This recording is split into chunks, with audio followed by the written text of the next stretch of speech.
manter o equilíbrio financeiro no momento de crise.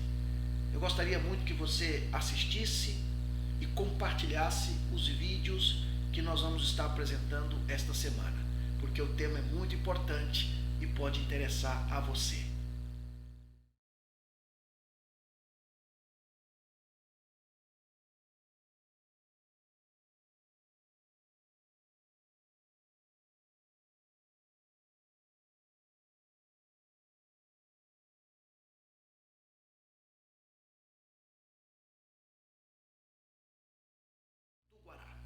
Nestes vídeos, nós estamos trazendo dicas, orientações para ajudar você a se organizar em sua vida financeira.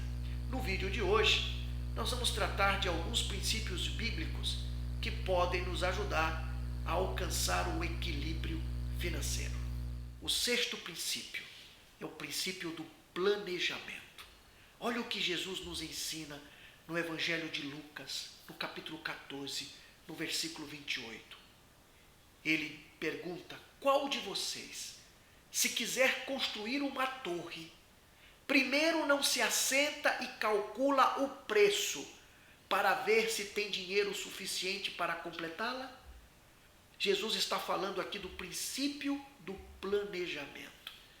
Meu querido irmão, nós já falamos aqui no primeiro vídeo, quando abordamos, dando a dica da organização financeira, que se você não planejar o uso do seu dinheiro, se você não tiver um orçamento, se você não tiver um controle das suas entradas e das suas saídas, o que você recebe de salário ou de rendimentos e o que você gasta, se você não planejar o uso do seu dinheiro e gastar conforme seus impulsos, terá problemas na sua vida. Terá problemas. Eu conheço pessoas que não conseguem equilibrar as receitas com as despesas. São pessoas consumistas, têm um impulso para consumir cada vez mais. Se isso estiver acontecendo com você, se você estiver beirando o abismo do consumismo, se isso já está quase se tornando crônico na tua vida, eu sugiro que você busque ajuda. Busque ajuda de um psicólogo, de um terapeuta, que possa te ajudar a compreender essa situação e te fazer sair dela. Também eu peço que você busque aprender como fazer um orçamento. Aprenda sobre educação financeira com alguém e submeta os seus planos financeiros a Deus. Não tome nenhuma iniciativa. Quer comprar uma casa, um apartamento, um carro, quer fazer um investimento em algum outro negócio? Joelho no chão, oração, pergunta para Deus: Senhor, Tu estás de acordo com este meu plano financeiro? Com o que eu e a minha família estamos pensando em fazer? Quer fazer uma viagem dos sonhos com a família? Joelho no chão, oração. Senhor, me mostra se eu estou correto em fazer este investimento para a minha família. Porque uma viagem com a família é um investimento. Mas pergunta para Deus. Submete seus planos a Deus. E você vai estar vivendo o princípio do planejamento. O penúltimo princípio que nós temos que viver na nossa vida é o princípio do que é necessário. Jesus falou o seguinte para uma mulher que vivia ansiosa, correndo de um lado para o outro, agitada, preocupada com as coisas deste mundo, mais do que com as coisas de Deus. Marta, lembra? Jesus falou para ela: Marta, Marta, tu te preocupas e andas agitada com muitas coisas. No entanto, Marta, uma só coisa é necessária. Nós temos aqui, nesse texto do Evangelho de Lucas, capítulo 10, versos 41 e 42, o princípio do que é necessário. Deixa eu te dizer uma coisa. Antes de você comprar qualquer coisa, faça essas perguntas para si mesmo. Primeira pergunta: eu realmente necessito disso que estão me oferecendo para que eu compre? Porque às vezes você não precisa daquilo, mas essa cultura consumista vai bater na tua porta, vai te obrigar, vai apelar a você. E há pessoas que não resistem ao apelo. Então realmente você precisa do que estão te oferecendo? segunda pergunta: o uso disso aqui na minha vida vai justificar a compra? Porque se você não está precisando, se você pode esperar, então não é o momento para comprar. Usa o princípio do que é necessário. Naquele momento não é necessário. Terceira pergunta: eu tenho condições de pagar? Você até pode ver que aquilo é necessário na tua vida, naquele momento, mas você não tem condições. Então pergunta: tenho condições de pagar isso que estão me oferecendo para comprar? A quarta pergunta, essa pergunta é importante, é muito importante. Você precisa perguntar: como é que esse bem, esse objeto que estão me oferecendo para comprar vai me ajudar a cumprir os propósitos de Deus para a minha vida? Por que essa pergunta é importante? Porque eu conheço muitas pessoas que deixam de adquirir, de investir seu dinheiro naquilo que vai cumprir os propósitos de Deus em sua vida e na vida da sua família, para investir em coisas que vão lhe prejudicar, que vão fazer mal, por exemplo, para o seu próprio corpo.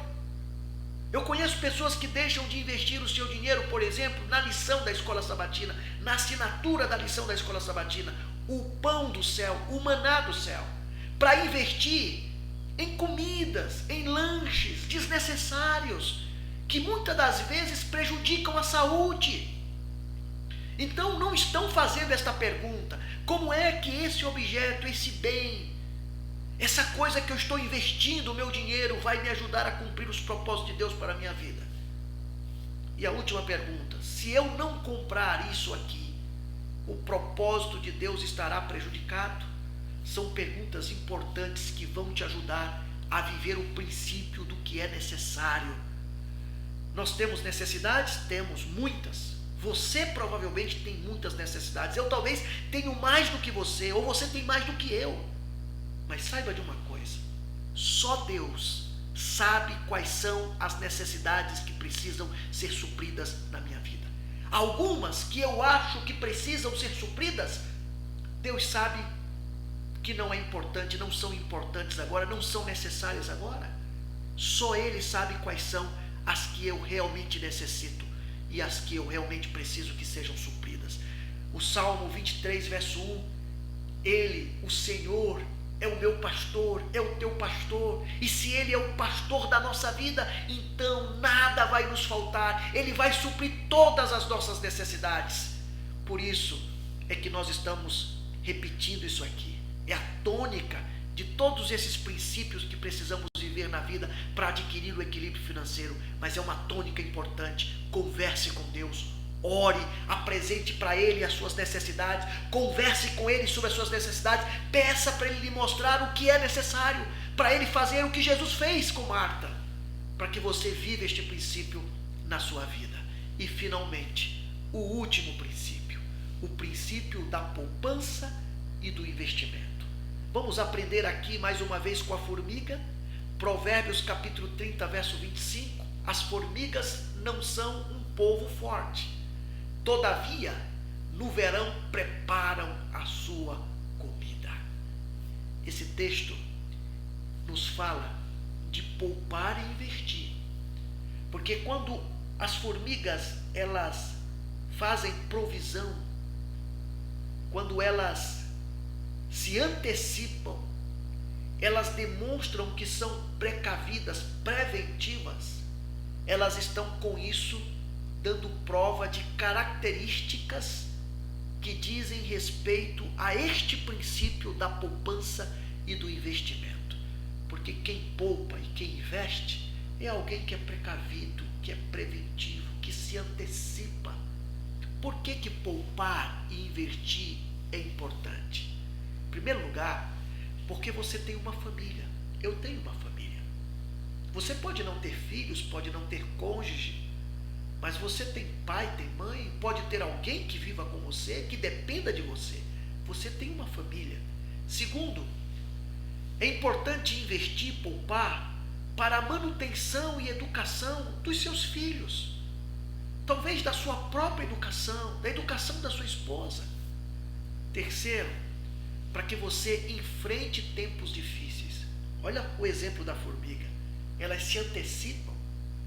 E poupar e investir significa isso. Nós estamos nos antecipando a uma situação que pode nos pegar de surpresa. Muitas pessoas hoje estão desempregadas. Não imaginavam que 2020 e agora 2021 enfrentariam esta crise da pandemia.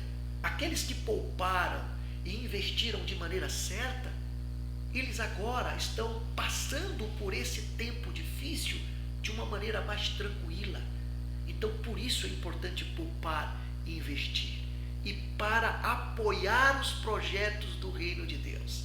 Deus pede que você poupe e que você invista, porque vai chegar um momento em que você vai ter que apoiar projetos ousados do reino de Deus na tua igreja local, para que o evangelho seja pregado, para que Jesus volte logo, para que a gente saia deste mundo terrível e possa chegar nos céus. Essas são razões lógicas e corretas para nós fazermos um investimento ou uma poupança.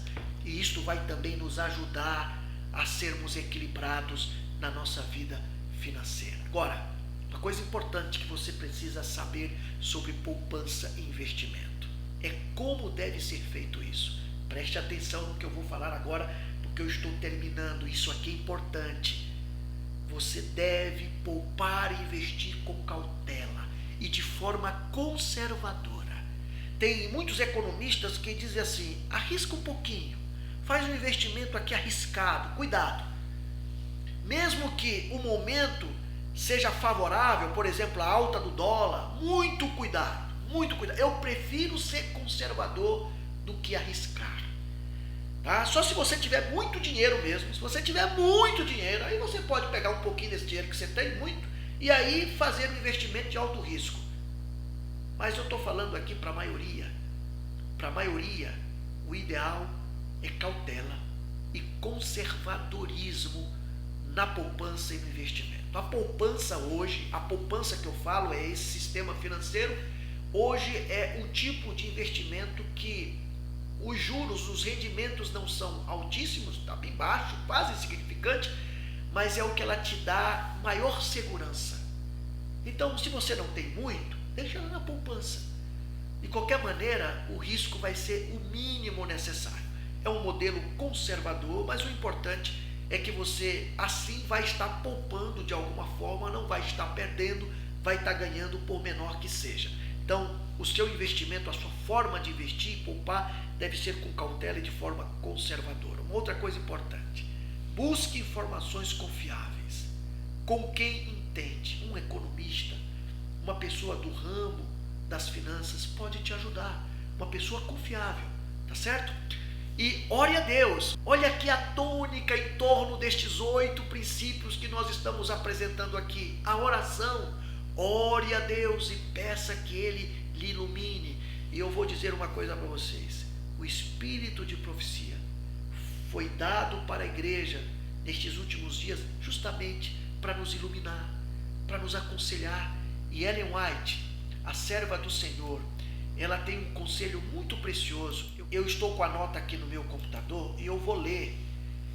Isso aconteceu em 1905, Campal, em San José, ali um local dos Estados Unidos. Alguns dos irmãos adventistas do sétimo dia chegaram até Ellen G. White e lhe apresentaram o que eles consideravam maravilhosas oportunidades para investir meios, recursos financeiros, em ações de mineração e estrada de ferro, que dariam grandes lucros.